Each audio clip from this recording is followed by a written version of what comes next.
Bem-vindos ao módulo de bioquímica, onde hoje nós iremos verificar a análise de marcadores cardíacos numa sua primeira parte, a parte das troponinas de alta sensibilidade. Troponinas de alta sensibilidade são marcadores laboratoriais envolvidos na avaliação e no acompanhamento do que nós chamamos de síndrome coronariana aguda, que substituiu de forma definitiva o anterior designado como infarto agudo do miocárdio. Troponinas requerem do laboratório uma ampla e extensa metodologia, porque são analitos realizados em plataformas de automação e que permitem, sim, de forma definitiva, através do uso de metodologias certificadas e de algoritmos, uma taxa de inclusão ou de exclusão superior a 96% para definição de existe ou não síndrome coronariana aguda. Tudo isso associado a uma importante informação de que nem sempre existem alterações eletrocardiográficas presentes nas alterações do cardiomiócito, ou seja, há situações isquêmicas do cardiomiócito na qual a manifestação eletrocardiográfica do eletrocardiograma ainda não apareceu. É importante que você entenda também que as troponinas, como elas possuem um alto poder resolutório, elas não necessariamente e não de forma obrigatória significam necrose do cardiomiócito ou então signifiquem isquemia do cardiomiócito. Mas elas significam injúria desse mesmo cardiomiócito. Então vamos fazer a nossa apresentação. Um momento. As características de definição do cardiomiócito são vinculadas a um conjunto de termos. Nós dizemos que as troponinas de alta sensibilidade aumentam a sua concentração em situações de injúria cardíaca, mas a injúria cardíaca não significa obrigatoriamente isquemia ou necrose. O termo isquemia significa privação de oxigênio por um determinado tempo, e o termo necrose significa que a privação desse mesmo oxigênio, ao longo do tempo, gerou um processo irreversível de destruição das miofibrilas desse mesmo cardiomiócito. Mas por que nós temos dificuldade nesse tipo de avaliação?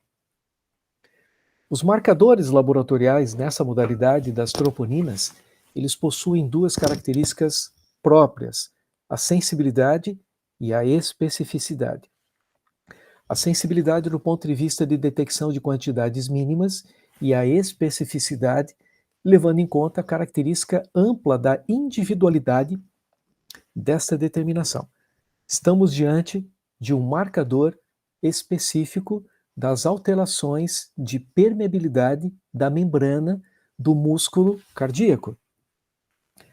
Mas nós temos desafio no uso desses marcadores. Nós precisamos entregar resultados que sejam ágeis, que sejam confiáveis e com amplo poder de eficiência. Estas características fazem com que precisamos entregar ao clínico, na avaliação e na estratificação de uma possível síndrome coronariana aguda, evidências claras e bem definidas. Para isso, o laboratório utiliza normalmente dos processos de algoritmo. E esses algoritmos, eles estão associados a um meio através do qual eu faço determinação dessas troponinas. Uma determinação inicial e uma determinação a um tempo final após 1 hora. 2 coletas, 2 resultados, uma interpretação. É preciso também com que a gente una o que a gente chama de resultado ágil com evidências claras e muito bem definidas. As manifestações eletrocardiográficas dentro da síndrome coronariana aguda nem sempre são estabelecidas num critério de precocidade temporal, fazendo com que, em pelo menos 70% das modalidades de alteração cardíaca, eu tenha uma alteração, sim, consistente, com manifestação clínica, mas ainda sem alteração eletrocardiográfica. É aqui que entra o processo de sensibilidade temporal e o processo de premência dado pelas troponinas de alta sensibilidade. Ou seja, nós conseguimos com as troponinas fazer diagnóstico de inclusão de doenças cardíacas ou de exclusão de doenças cardíacas, mesmo que esse paciente ainda não tenha tido manifestações eletrocardiográficas consistentes. Isso é o que nós chamamos de diagnóstico de precisão. Junto com o diagnóstico de precisão, é importante que nós tenhamos como objetivo da eficiência dos marcadores cardíacos preservar a estrutura muscular do cardiomiócito do paciente. Então guarde essa frase: músculo é tempo. Quanto mais agilmente e de forma resolutória nós entregarmos o resultado, mais nós vamos preservar o cardiomiócito do paciente. Por que existe liberação das troponinas do interior do cardiomiócito em direção ao plasma? Essas liberações, elas são levemente vinculadas, exponencialmente moduladas pela intensidade da elevação dessa mesma permeabilidade. A estrutura miocontrátil do cardiomiócito é formado por alguns elementos dos quais nós extraímos dois que são os mais importantes na determinação laboratorial: a troponina I e a troponina T, dois componentes proteicos da estrutura miocontrátil desse mesmo cardiomiócito. Com isso, nós temos um processo de mobilização aguda, tempo dependente, caso haja uma alteração na permeabilidade desse cardiomiócito, e feito isso, um processo de liberação plasmática. A partir da liberação plasmática, nós, por uma coleta, avaliamos essa substância presente na localização plasmática através do uso destas associações tempo-dependente e com valores de referência específicos para tal. O dano do cardiomiócito também acontece levando em consideração a existência de um trombo dentro do fluxo vascular. E esse trombo dentro do fluxo vascular, ao impedir este mesmo fluxo e a distensão do oxigênio de uma parte anterior em relação à parte distal, promove hipóxia. E essa hipóxia promove, por exemplo, um processo vinculado à redução da atividade metabólica e, eventualmente, ao processo de necrose. A utilização dos marcadores laboratoriais da troponina, troponina de alta sensibilidade na modalidade T, ou troponina de alta sensibilidade na modalidade I, faz com que nós tenhamos esse uso como troponinas ou como marcadores vinculados. Os ensaios de alta eficiência são ensaios nos quais a determinação destes marcadores laboratoriais permite com que nós, dentro do laboratório, criemos regras, vínculos e associações entre o paciente ter uma doença de natureza isquêmica, ter uma injúria do cardiomiócito ou, eventualmente, um processo de necrose. A determinação laboratorial passa pelo entendimento de que nós, dentro do laboratório, determinamos valores mínimos de troponina, como aqui representado, 5 nanogramas por decilitro, mas nós temos o que nós chamamos de limites de decisão. Limites de decisão não são valores de referência. Limites de decisão são valores a partir dos quais, de forma associada com condição clínica e associada com resultados laboratoriais, nós temos que a prevalência de determinadas doenças aumenta ao longo do tempo. Vamos entender melhor essa distinção. Os limites de decisão para as troponinas de alta sensibilidade, eles são segmentados entre mulheres, até 13, e entre homens, até 20. A especificidade diagnóstica de uma troponina, ela está vinculada à condição que o resultado fornece em determinar de forma excludente a possibilidade de nós termos a doença. Ou seja, resultados entre o mínimo detectável, mas que ainda não chegam próximo do limite de exclusão, são resultados que excluem a probabilidade da existência da doença. Por exemplo, como em relação de aumento na permeabilidade celular, no turnover, na angina ou na apoptose do cardiomiócito. Já resultados acima do valor de decisão ou acima do limite de decisão aumentam a prevalência de que estes mesmos resultados estejam sim vinculados à doença coronariana. É o que nós chamamos de sensibilidade diagnóstica. E nessa sensibilidade diagnóstica, nós temos a prevalência de injúria, isquemia ou necrose do cardiomiócito. Perceba que nas síndromes coronarianas agudas, sem a manifestação eletrocardiográfica da alteração da onda ST, há uma representação de 70% no total. Significado e muito importante disso, em 70% das síndromes coronarianas agudas, apesar do laboratório fornecer resultados compatíveis com esta mesma alteração, a partir das troponinas, o eletrocardiograma ainda não manifestou as suas alterações. Ou seja, o laboratório apresenta uma sensibilidade clínica e um diagnóstico de inclusão superior quando comparado ao traçado eletrocardiográfico normal. Mas entenda que isso somente vale para troponinas de alta sensibilidade, realizadas em técnicas de automação, realizadas com protocolo e técnicas também sob harmonização internacional. O que nós chamamos de especificidade ou leitura de fundo é uma leitura mínima inferior ao limite da detecção.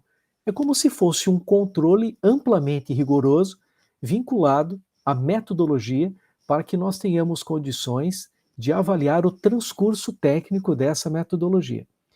Perceba que nós estamos sempre falando de tropo de alta sensibilidade com métodos certificados e realizados em plataformas de automação. Como é que nós interpretamos os resultados da troponina levando em conta as suas características de especificidade e o seu amplo poder de eficiência, já que, como nós dissemos anteriormente, elas possuem inclusive essa qualidade de mostrar uma injúria, um dano do cardiomiócito antes da manifestação eletrocardiográfica. Vamos a alguns exemplos. Um resultado inicial com uma característica vinculado a 15, onde nós temos um limite de decisão de aproximadamente 20. Então veja, temos um resultado referencial que ainda não ultrapassou o limite de decisão. Temos um resultado após 1 hora que está alterado, acima do 20, com resultado de 32. Como nós interpretaríamos esse resultado?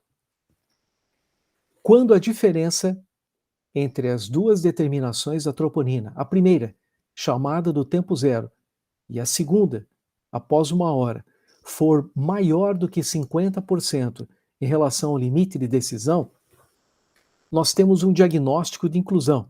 Significado desse diagnóstico de inclusão? Que o resultado aparece ou apresenta-se como resultado positivo, mesmo que o primeiro exame tenha tido como limite inferior ao limite de decisão. Segundo exemplo, um resultado inicial que a gente chama no laboratório de tempo zero, já inicialmente alterado, um resultado de 21 com limite de decisão de 20. Uma segunda determinação, após 1 hora, com resultado alterado de 25, mas que, quantitativamente, perceba, é menor do que o primeiro resultado. Paciente A, paciente B. Como nós iríamos compreender e interpretar esse resultado? Um resultado maior do que 20%, que o limite de decisão, sendo que o primeiro resultado já estava alterado, também inclui. Veja que são dois exemplos muito simples de um algoritmo que a gente diz assim: elevação maior do que 50% em relação ao limite de decisão, comparando-se primeiro resultado e segundo resultado, onde o primeiro era menor do que o limite de decisão, é um resultado positivo e que inclui injúria do cardiomiócito. Segundo exemplo, resultado maior do que 20% em relação ao limite de decisão. Sendo o inicial já um resultado alterado, inclui como resultado positivo. Este é um algoritmo simples, eficiente e extremamente ágil se nós considerarmos que o tempo zero, primeira coleta, e o tempo pós 1 hora, segunda coleta. Vamos analisar um terceiro exemplo? Um resultado inicial alterado, com limite de decisão bastante ultrapassado 20, mas que numa segunda coleta após 1 hora mantém-se como alterado, mas com uma característica importante. Apesar de manter-se alterado, ou seja, ser superior ao limite de decisão, ele não aumentou em relação ao valor basal. Primeira coleta 65, segunda coleta 65. Isso é o que nós chamamos de dano do cardiomiócito pré-existente em relação ao resultado inicial, que, por exemplo, pode ser uma doença com característica muscular esquelética, como uma miopatia, ou uma doença renal, ou até mesmo insuficiência cardíaca aguda. Nesse formato, o potencial de inclusão é de aproximadamente 91% e o potencial de exclusão 96%.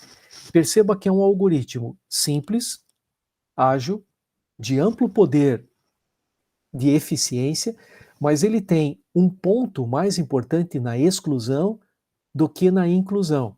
Ou seja, os algoritmos laboratoriais para tropo de alta sensibilidade feitos com intervalo de apenas 1 hora têm maior poder resolutório no que nós chamamos de rule out, diagnóstico de exclusão, do que no diagnóstico propriamente dito de inclusão.